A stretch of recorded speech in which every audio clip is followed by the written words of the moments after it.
నమస్తే, welcome to ఆధ్య media. నేను బాలు. మనతో పాటుగా ఉన్నారు సీనియర్ జర్నలిస్ట్ ఇమ్మంది రామారావు గారు. వారితో మాట్లాడదాం. సార్ నమస్తే. సార్, బీజేపీ జాతీయ అధ్యక్షులు జేపీ నడ్డా గారు రేపు తిరుపతికి వస్తారు. వచ్చి అక్కడ కాళహస్తిలో బహిరంగ సభ ఏర్పాటు చేస్తారంటూ ఒక వార్త వస్తూ ఉన్నది. వీరు వస్తే కొన్ని ప్రశ్నలు అట్లా అంటే ఆంధ్రప్రదేశ్ ప్రజల తరఫు నుంచి కొన్ని ప్రశ్నలు బీజేపీ పార్టీని కావచ్చు, మోదీని గారిని కావచ్చు అడగాల్సిన ఆవశ్యకతలు కొన్ని కనిపిస్తున్నాయి. సో అందులో ప్రధానంగా మీరు దేని గురించి చెప్తారు? ఇంకే ప్రశ్నలు అడగడం లేదండి, వాళ్ళు చెప్పినట్టు విన్నవే తప్ప. ఎన్ని సందర్భాల్లో ఈయన వెళ్ళి కేవలం స్పెషల్ స్టేటస్ కోసం, ఆంధ్రప్రదేశ్కి జరిగిన అన్యాయం కోసం మాట్లాడుతున్నానని చెప్పాడు జగన్మోహన్ రెడ్డి.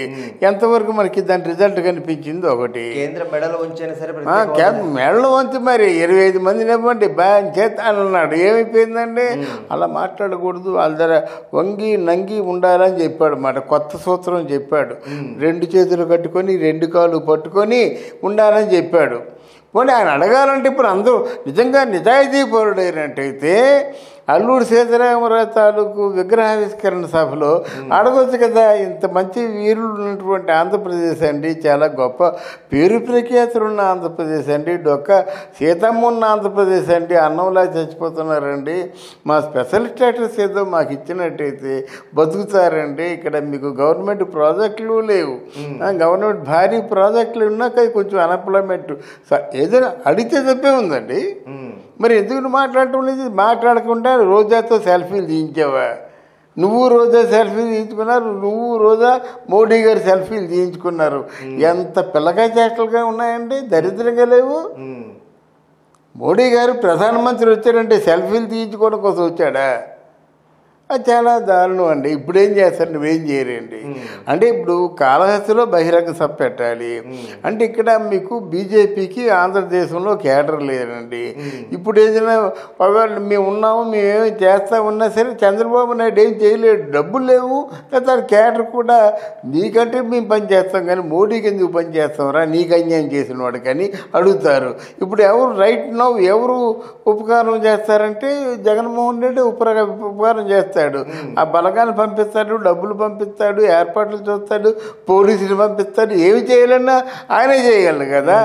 అందువల్ల నీకేం చేస్తారు? కానీ ఒక్క మాట మాత్రం అడగడు. ఒక్క మాట మా స్పెషల్ స్టేటస్ మాట ఏమిటి, మా తాలూకు ఏమిటి ఇలా పాడైపోతుంది, రైల్వే జోన్ మాట ఏమిటి, మా స్టీల్ ప్లాంట్ మాట ఏమిటి, మా పోలవరం మాట ఏమిటి అని అడిగితే నేను దేనికైనా ఓడిపోతానమాట. ఎందుకంటే పూర్తిగా లొంగిపోయాడండి. లొంగిపోయి ఆయన పదవే కావాలి.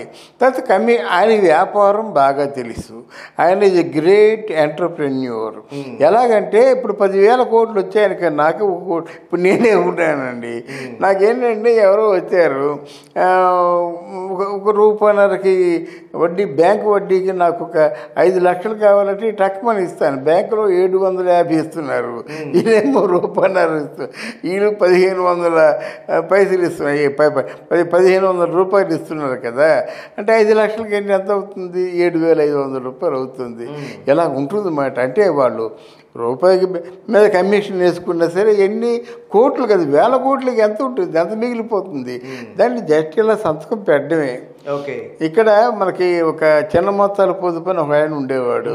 ఆయనేమో నేను చేసినప్పుడు కొంచెం మార్కెటింగ్ బాగా తెలుసు కనుక ఆలోచించేవాడిని. వెళ్తే ఒక ఎపిసోడ్కి చిన్న మొత్తాల పొదుపుతాలతో డబ్బు మొత్తం 1,00,000 రూపాయలు ఇచ్చేవాడు. 1,00,000 రూపాయలు ఎప్పుడు ఇచ్చేవాడు? చెక్కు మనం 20,000 రూపాయలు ఇస్తేనే ఇచ్చేవాడు. ఓకే. మనం పోతే 20,000 రూపాయలు, 80,000 వస్తున్నాయి. మనం కష్టపడి చేసిందని 35,000 40,000 వస్తే 10,000 లాభంతో ఉన్నట్టు. అలా కాకుండా మనం 30,000 చేసినట్టయితే 50,000 లాభం వస్తుంది. అలా కాబట్టి మనం 15 ఎపిసోడ్లు చేశానమాట. అది కొంచెం ఆలోచించనమాట. ఎంటర్ప్రెన్యూర్కి ఇది ఉంటుంది. మీకేమిది చిన్న సంతకం పాటిస్తే మీకు ఎంత వస్తుంది? 20,000 వస్తుంది. మీకేదో బడ్జెట్ ఉంటుంది సంవత్సరంలో, నెలలో ఇన్ని శాంక్షన్ చేయాలని. ఆ బడ్జెట్కి అన్ని 20,000 వస్తున్నాయి కదా. ఎన్ని లక్షలు వస్తున్నాయి? జీతం 3 లక్షలు ఎంత ఉన్నట్టు వచ్చింది 20 లక్షలు వస్తుంది కదా నెలకి. అయితే ఇక్కడ జేపీ నడ్డా గారు అలాగా ఆ కమిషన్ మీద ఇంట్రెస్ట్ లేదో అలా ఎక్స్చేంజ్ చేసుకుంటారు. అయితే ఇక్కడ జేపీ గారు ప్రధానంగా తిరుపతి సభలో అంటే కాళహస్తి సభలో 9 సంవత్సరాల మోదీ పాలన గురించి చెప్తారని చెప్పేసి ఒక వార్త వినిపిస్తుంది. 9 ఏళ్ల మోదీ పాలన ఏదైతే ఆంధ్రప్రదేశ్లో ఏం కనిపిస్తుంది, ఇక్కడ పూర్తిగా ప్రాంతీయ పార్టీల ప్రభావం చాలా ఎక్కువ కనిపిస్తూ ఉంటుంది. బీజేపీలో అంతర్గతంగా ఉన్నటువంటి ఏదైతే గొడవలు ఉన్నాయో దాని కారణంగా కన్నా లక్ష్మీనారాయణ గారు బయటికి రావడం ఇట్లాంటి వాటి గురించి చెప్తారా, లేకపోతే ఇంకా దేని గురించి చెప్తారా? ఆయన మీకు కొత్త విషయం చెప్తున్నానండి, చెప్పండి. ఎందుకంటే ఆ మోదీ వచ్చి పెద్ద గ్రాండ్ బహిరంగ సభ పెట్టినప్పుడు చాలా అలంకరణలు ఉంటాయి, ఊరంతా సంబరాలు ఉంటాయి. ఆ వేదిక మీద ఎవరినైతే కూర్చోబెడతారో ఎంపిక చేసుకుని ఉన్నా చూసారా, వాళ్ళు పూర్వం పెట్రోల్ ధరలు బట్టరాజులు ఉండేవారు అన్నమాట. దాన్ని మించి పొగుడుతారు, అలా పొగుండే వాళ్ళే కూర్చోబెడతారు. అర్థమైందా? ఇంద్రుడు చంద్రుడు స్వర్గలోకాధిపతి దేవేంద్రుడు అని చెప్పేసి ఎన్నో మోదీ గారు లేకపోతే ఇండియా లేదు. అలా పొగుడు కదా ఇందిరాగాంధీని నాశనం చేశారు. Indira is India, India is Indira అని చెప్పాడు కదా. అలాగా మోడీ గారు లేకపోతే ఇండియా లేదు, భారతదేశం లేదు, హైందవ మతం లేదు, సాంప్రదాయం లేదు, రక్షణ లేదు, సంస్కృతి లేదు, ఎన్నేని అంటారన్నమాట. ఎన్ని ఎక్కువగా మాట్లాడగలిగితే అంతమంది చేత అంతమంది ముఖ్యుల చేత మాట్లాడిస్తారు. కానీ మీకు ఆంధ్రదేశానికి ఒక్క మంచి పని జరగదు. అలాగే ఆంధ్రదేశంలో ఒక్కడు గెలవలేడు. ఇది కూడా యథార్థమే. హరిబాబు ఏదో నిజాయితీ పరుడు కనుక గెలిచాడు, విష్ణుకుమార్ రాజు గెలిచాడు, కానీ ఈసారి ఎవరు గెలవరు.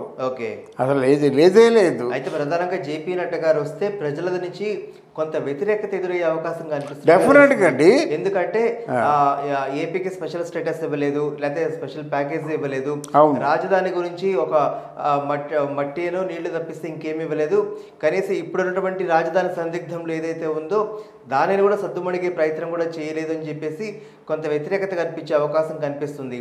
దానికి బీజేపీ వాళ్ళు ఎట్లా తిరిగి సమాధానం చెప్తారంటారు? నేను వార్తా రంగుల డాటంలో రాశానండి. చెంచాడు సిమెంటు, ఒక ఇటుక, చెంబుడు నీళ్ళు, ఈ మూడే ఇచ్చాడని చెప్పి రాశాను అనమాట. దాని మీద ఎడిటోరియల్ రాశాను నేను. అది తప్పించి ఇంకేమి ఇవ్వలేదు కదా. ఓ చెంచాడు సిమెంట్ ఇచ్చాడు, చెంబుతో నీళ్ళు ఇచ్చాడు, ఒక కిటికీ బెడ్ ఇచ్చేసాడు, అది తేలిపోయాడు. అంతేగాని ఈరోజు ప్రజా వ్యతిరేకత చాలా ఎక్కువగా ఉంది. ముఖ్యంగా ఈ అవినాష్ రెడ్డి తాలూకు తత్సారంలో జగన్మోహన్ రెడ్డి గారికి ఎంత బ్యాడ్ నేమ్ వచ్చిందో బీజేపీ వాళ్ళకి కూడా అంత బ్యాడ్ నేమ్ వచ్చిందండి. అయ్యో మాకు సంబంధం ఏమిటి, మా సంబంధం ఏముంది అని మాట్లాడుకున్నప్పుడు కూడా సందర్భం వస్తే మాట్లాడతారండి. ఈరోజు కేటీఆర్ ఏం మాట్లాడాడు, కాంగ్రెస్ ప్రెసిడెంట్ ఓటుకు నోటు కొన్నాడని మాట్లాడుతున్నాడు, అడ్డంగా దొరికిపోయాడని మాట్లాడుతున్నాడు. ఇది ఎక్కడ న్యాయం అండి? అసలు ఎమ్మెల్యేలని కొన్న వాళ్ళు ఎవరైనా ఉన్నారా? అలాగే ఓటర్లని కొన్న వాళ్ళు ఎవరైనా ఉన్నారా? గుండె మీద చేసుకుంటే మనం కూడా ఓటర్లను కొంటున్నాం కదా. మరి నోట్లన్నీ ఎక్కడ మారుతున్నాయి? మనం గవర్నమెంట్ సిబ్బందితో నోట్లు పంచే ఏర్పాటు చేస్తున్నాం కదా. వీళ్ళు నీతులు చెప్తారు. దొంగ నీతులు చెప్తే మరి దొంగతనాన్ని రూపుమాపేది ఎవరు? నువ్వు దొంగతనం చేయకుండా ఉన్నట్టయితే ఆ దొంగతనాన్ని రూపుమాపే అవకాశాలు నీకు ఉంటాయి. మరి గాంధీ గారు పచ్చదారి తినడం మానేశారంటే దానికి కారణం ఏంటి? ఆయనకి అలవాటు ఉంది, 1 రోజులు టైం అడిగాడు. రామకృష్ణ పరమహంస కూడా అలా చేశారు. చివరిగా చెప్పండి, పొత్తులకు సంబంధించి ఏమైనా ప్రకటన చేసే అవకాశం ఉందా? ఇప్పటికే పవన్ కళ్యాణ్ మావాడే అని చెప్పి బీజేపీ చెప్పుకుంటున్న నేపథ్యంలో ఏపీలో పొత్తులకు సంబంధించి ఏమన్నా జేపీ నడ్డా గారు కూర్చున్న సభలో పవన్ కళ్యాణ్ కూడా పక్కన కూర్చోబెట్టుకునే అవకాశం ఏమైనా ఉందా? వస్తాడు, ఇందులో బ్రహ్మణకు వస్తాడండి. పవన్ కళ్యాణ్ కూడా వస్తారండి. పవన్ కళ్యాణ్ కూడా పెట్టుకుంటారు. లేదంటే పవన్ కళ్యాణ్ ఫుల్ సపోర్ట్ ఉంటాడు. ఆ రోజు ఇక్కడే ఉంటాడు, ఏదో హోటల్లో ఉంటాడు, తిరుపతిలోనూ అక్కడ కలుసుకుంటారు అన్నమాట. లేదా పద్మావతి గెస్ట్ హౌస్ తీసుకుంటారు. అక్కడే కదా వీళ్ళందరూ ఉండేది, పద్మావతి గెస్ట్ హౌస్లో ఉంటారన్నమాట. కానీ నేను చెప్పేది ఏంటంటే బీజేపీకి కానీ తెలుగుదేశం పార్టీకి కానీ పొత్తులు ఉండవండి. ఎందుకంటే as far as Narendra Modi there అని చంద్రబాబు నాయుడుతో పొత్తులు కలుపుకోవడం. అలా ఇప్పుడు నడితే ఇక్కడ వైసీపీ పార్టీతో మిత్రపక్షంగా చూసుకుంటాడండి. నేను నిన్ను చూసుకుంటా, నువ్వు నన్ను చూసుకో అంటాడండి. ఎవరైనా ఒక బీజేపీలో ఒకరిద్దరు గెలిస్తే తప్ప అంతకంటే ఎక్కువ గెలిచే అవకాశాలు లేవు. అయితే ఇక్కడ వీళ్ళు నాయకులు అందరికంటే జనసేన పార్టీ పార్టీలో పవన్ కళ్యాణ్కి చాలా విశ్వసనీయత ఉంది. ఆయన గెలవనియండి, ఓడిపోనియండి, ఆయన రాజకీయ నాయకుడు అంటే అని అందరిలో స్ప్రెడ్ అయిపోయింది. చెమట వచ్చి కష్టపడిన కష్టం అంతా కూడా ప్రజలే పెడుతున్నాడు. ఆయన నిజాయితీ పడడం ఉంది కనుక ఆయన దిశగా కొంతవరకు ఎంకరేజింగ్గా ఉంటుందండి. అంతేగాని వీళ్ళు ఎవరికి అవకాశాలు లేవు. వీళ్ళిద్దరు దొంగ నాటకాలు ఆడతారండి. ఇప్పుడు వైఎస్ఆర్ కాంగ్రెస్ పార్టీ దొంగ నాటకం ఆడతారు. ఏమంటున్నారండి, ఈసారి కానీ ఈవీఎంలు కరెక్ట్గా పనిచేస్తే గెలిచేస్తాయండి. అది అందరికీ తెలిసిందే. లేదా ఆయన మోడీ గారు, అమిత్ షా గారు ఇంకొక 5 సంవత్సరాలు మా మిత్రవర్గం మేము కలిసి ఉండాలి, పరిపాలించాలనుకుంటే ఏదో జరుగుతుందండి. దీనికి అసలు ముందు ఎలక్షన్ కమిషన్ వీళ్ళు పట్టుకొని ఏదో ఆ ఓట్ల విధానం మార్చాలండి. లేకపోతే ఎవడైనా ఓడిపోతారండి, ఎవడైనా ఓడిపోతారు. Right, thank you very much.